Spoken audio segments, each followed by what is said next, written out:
La vraie histoire d'une cuisine, c'est d'avoir le défi de relever les codes sociaux et sociétaux. Aucun moment je n'ai eu dans ma tête l'idée de dire on va appuyer que sur la cuisine. Quand quelqu'un vient dans un établissement comme nous, pour moi, il veut avoir une parenthèse dans sa vie humaine et personnelle. L'humain est au centre du jeu.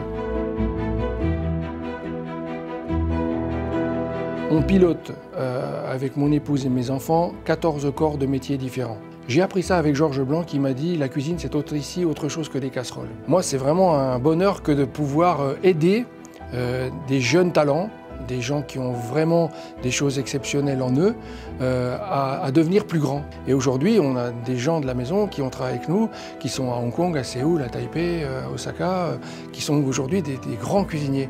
Et nous, on est heureux de ça parce que je pense que c'est peut-être une plus belle récompense encore que les étoiles. Franchement, quand vous avez des gens comme ça qui vous rappellent plusieurs années après, qui viennent en famille, et finalement, là, vous avez vraiment un roc assez solide, je pense. J'ai 2 chefs qui sont meilleurs ouvriers de France dans ma cuisine, qui eux font de la recherche en permanence. Moi, mon rôle, après 60 ans, c'est d'animer les différentes équipes pour qu'elles donnent le meilleur d'elles-mêmes. Chacun a son rôle, nous propose des choses et ils ne me proposeront jamais quelque chose qui sont sûrs qui ne me plaira pas. Parce que je crois qu'aujourd'hui, il faut déléguer de la confiance pour obtenir une maison qui fonctionne bien, la maison la plus régulière possible. Quel est le meilleur résultat d'une maison?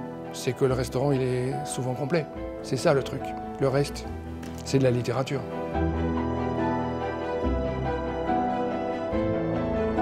J'ai travaillé à Audierne dans le Finistère avec un monsieur qui s'appelle Monsieur Bosser. Et donc on a mis au point un petit peu cette crème soufflée de dormeur en pensant qu'on était capable de faire une mousse au chocolat de la mer. C'est une composition, on va dire, faite de chair de crabe dormeur qui va être prise dans une gelée très tremblotante, très onctueuse et surtout très goûteuse, sur laquelle on va ajouter cette mousse au chocolat de la mer, donc qui est obtenue par la chair des carapaces, par le corail des crabes dormeurs, qu'on va monter sur de la glace, de façon à ce qu'elle soit tellement onctueuse c'est justement cette texture de mousse au chocolat. Et on va l'accompagner de gaufres avec du cerfeuil, avec du persil, avec de l'estragon. Et on va l'accompagner d'échalotes séchées, par exemple, et de caviar qui va amener le côté salin. Et finalement, on aura cet assemblage de textures. C'est un plat tout en finesse, sans délicatesse.